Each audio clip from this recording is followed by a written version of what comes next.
Hi అండి. నేనైతే shop దగ్గరికి వెళ్ళిన తర్వాత ఇంకా ఒక చిక్కెంటుకల ఆమె అయితే వచ్చేసిందనమాట. గిన్నెలు ఇస్తూ ఉంటారు కదా, లాస్ట్ టైం కూడా ఈమె దగ్గర తీసుకున్నాను. మళ్ళీ వచ్చి అడిగిందనమాట, ఉన్నాయా అమ్మ అని చెప్పేసి.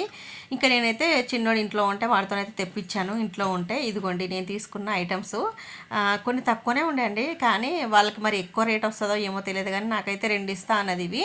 నేనైతే ఇంకొకటి ఎక్స్ట్రా తీసుకున్నాను, మొత్తానికైతే 3 తీసుకున్నాను అనమాట. చూడండి, నాకైతే చాలా హ్యాపీగా అనిపించింది. లాస్ట్ టైం కూడా నేను బిర్యానీకి సంబంధించిన ఒకటి బౌల్ అయితే తీసుకున్నాను కదా, అది కూడా ఈమె దగ్గర తీసుకున్నాను అనమాట.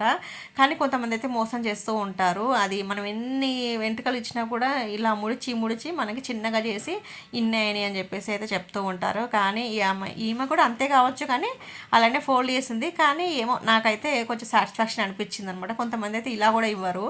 ఇప్పుడైతే నాకు 3 ఇచ్చేసింది, చాలు అనుకున్నాను నేను. ఇక మీరు కూడా ఇలా వెంట్రుకల అమ్మాయి ఇలా తీసుకున్నారా? నేనైతే ఇది చాలాసార్లు తీసుకున్నాను. ఎలా ఉన్నాయో చెప్పండి బౌల్స్.